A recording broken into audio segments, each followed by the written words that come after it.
తెలంగాణ ముఖ్యమంత్రి శ్రీ రేవంత్ రెడ్డి గారు ఇంద్రవెల్లిలో జరిగిన సభలో మాట్లాడిన తీరు కొంత ఎబ్బెట్టుగాను ఉంది, కొంత ఆసక్తికరంగాను ఉందని చెప్పాలి. నిజానికి ఒక ముఖ్యమంత్రి స్థాయిలో ఉన్నప్పుడు ఇంత ఘోరమైన భాష వాడటం అంత మంచిది కాదేమో.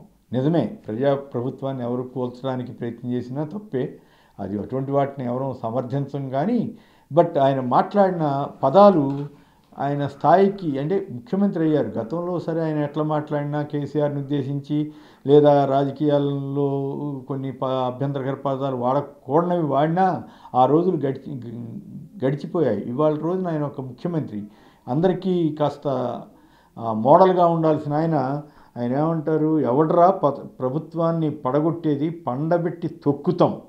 అంతేకాకుండా ఇంకేంటి, 3 నెలలకో 6 నెలలకో కేసీఆర్ ముఖ్యమంత్రి అవుతాడని, ప్రభుత్వం పడిపోతుందని కొందరు అంటున్నారు. నీ అయ్యా ఎవడరా పడగొట్టేది, పడగొట్టుండ్రా, ప్రజలు ఊరుకుంటారా? ప్రభుత్వాన్ని పడగొట్టాలని చూస్తే ఊర్లలో యాప చెట్టుకు కోదండం వేసి కొట్టి లాగుల్లో తొండలు ఇడువురి, ఇది ప్రజల కోసం పనిచేస్తున్న ప్రభుత్వం అంటూ ఆయన మాట్లాడారు. అంటే దాని అర్థం ఎవరైనా సరే ఈ ప్రభుత్వాన్ని పడగొట్టడానికి ప్రయత్నం చేస్తే ఎవరు ప్రయత్నం చేశారో వాళ్ళని తీసుకెళ్ళి ఓళ్ళల్లో కొట్టి వేప చెట్టుకు పెట్టి కట్టేసి తొండలు, వాళ్ళ లాగుల్లో తొండలు వేయాలంట. ఇది సరే, ఇది తప్పు. నేనేమి ప్రభుత్వాన్ని పడగొట్టే పరిస్థితి ఉంటుందని నేను ఇప్పటికైతే అట్లా అని ఎవరు అనుకోవట్లేదు. కానీ నాకెందుకో ఒక డౌట్ వస్తూ ఉంది. ఈయన నిజంగా కేసీఆర్ని బీఆర్ఎస్ని ఉద్దేశించి అన్నాడా, లేక కాంగ్రెస్లో తనకు పోటీగా ఉన్న కొంతమందిని ఉద్దేశించి అన్నారా? నిజానికి ఇప్పుడు ఆయనతో పాటు ఉన్న మల్లు భట్టి గారు ఉప ముఖ్యమంత్రి, ఆయన ముఖ్యమంత్రి పదవి కోసం ప్రయత్నం చేశారు. ఆయన ఓపెన్గాని కూడా ఆ మాట చెప్పారు, తప్పేం కాదు.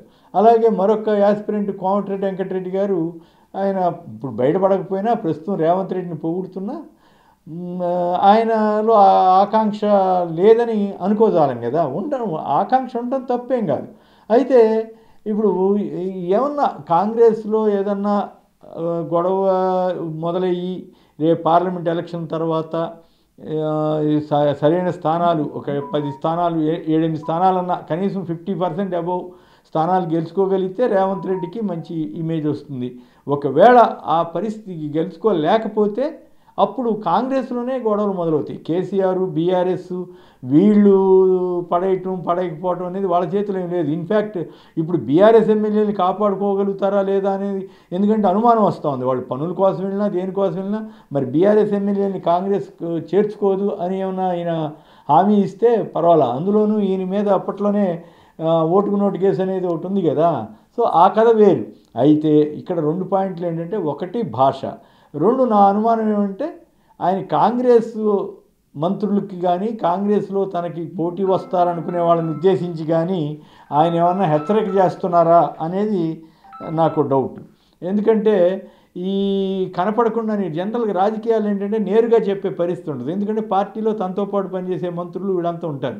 అదే కేసీఆర్ని వీళ్ళు అన్నమాట వాస్తవం, కేటీఆర్ వీళ్ళెవరో అన్నట్టున్నారు, ఏది ఎక్కువ కాలం ఉండదు ఈ ప్రభుత్వాన్ని, వాళ్ళు కూడా తొందరపడి అన్నారని అనుకోవచ్చు.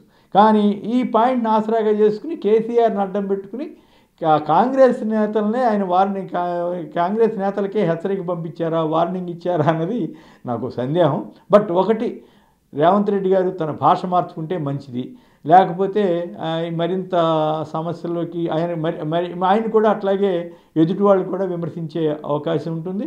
ఇంకోటి ఏంటంటే, ప్రభుత్వాన్ని పడగొట్టడాలు ఇవేమి కొత్త విషయం కాదు. కొంతకాలం క్రితం కర్ణాటకలో జేడీఎస్ కాంగ్రెస్ ప్రభుత్వం కూలిపోయింది, మధ్యప్రదేశ్లో కూలిపోయింది, మరి రాజస్థాన్లో నిలబడింది. అంతదాకెందుకు, ఈయనకి గురువుగా చెప్పుకునే చంద్రబాబు నాయుడు గారు స్వయంగా తన మామ ఎన్టీ రామారావు గారి ప్రభుత్వాన్ని కూల్చిపడేసి ఆయన ముఖ్యమంత్రి అయ్యాడు. అప్పుడు ఎవరు చంద్రబాబు గారి మనుషుల్లో ఆయన్నో ఎవరు చెట్లకు కొట్టేయటం లేకపోతే ఇంకోటి ఏమీ జరగల. అంతకుముందు కాంగ్రెస్ పార్టీ వాళ్ళే 1984లో ఎన్టీఆర్ ప్రభుత్వాన్ని కూల్చడానికి ప్రయత్నం చేసి భంగపడ్డారు. సో అప్పుడు కాస్త ప్రజల్లో వ్యతిరేకత వచ్చింది. ఆ ఎమ్మెల్యేలు నిలబెట్టుకున్నారు కాబట్టి ఆగింది తప్ప, ప్రజల్లో వ్యతిరేకత వచ్చినా రాకపోయినా ఎమ్మెల్యేలు కనుక పూర్తి స్థాయిలో మెజార్టీ లేకపోతే ఏ గవర్నమెంట్ నిలబడదు కదా. ఇప్పుడు ఇక్కడ సమస్య ఏమంటే కాంగ్రెస్కి వచ్చేసరికి చాలా తక్కువ మెజారిటీ ఉంది, థిన్ మెజారిటీ అంటారు, 65 సీట్లే ఉన్నాయి. అప్పుడు కేసీఆర్కి కూడా 63 సీట్లే ఉన్నప్పటికి కూడా బీజేపీ టీడీపీ కాంబినేషన్కి ఒక 20, కాంగ్రెస్కి 20 రావడంతో ఆ రెండు వైపులా అపోజిషన్ చీలిపోయింది. కానీ ఇప్పుడు అపోజిషన్కి బీఆర్ఎస్కే 40 సీట్లు ఉన్నాయి. సో ఇప్పుడు బీఆర్ఎస్ని దెబ్బతీసి ఈయన ఉన్న కొంతమందిని ఎమ్మెల్యేలు లాగితే అప్పుడు కూడా ఇదే విమర్శ వస్తుందనే సంగతి ఈయన మర్చిపోకూడదు. మరి ఆయన అట్లా చేయబోనని చెప్తే ఓకే, మంచిది, అభినందించాల్సిందే. కానీ మరి అలా చేస్తే అప్పుడు ఇదే భాష ఆయన మీద కూడా వర్తిస్తుంది కదా. సో ఈ విషయంలో భాష విషయం ఒకటి, ప్రభుత్వాలను కూల్చితే చెట్లు కట్టేసి తొండలు బట్టల్లోకి ఏది ప్యాంటులోకో లాగుల్లోకో తొండలేసే వ్యవస్థ మన దేశంలో ఇంకా వచ్చినట్లేదు, ఏ రాష్ట్రంలోనూ ఇంతవరకు జరగలేదు.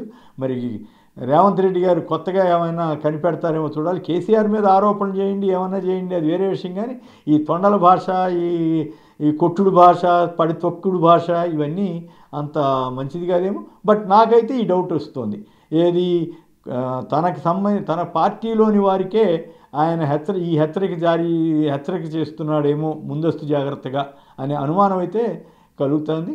ఎప్పుడు ఏమైనా జరగవచ్చు రాజకీయాల్లో అన్న సంగతి కూడా మనం దృష్టిలో పెట్టుకోవాలి.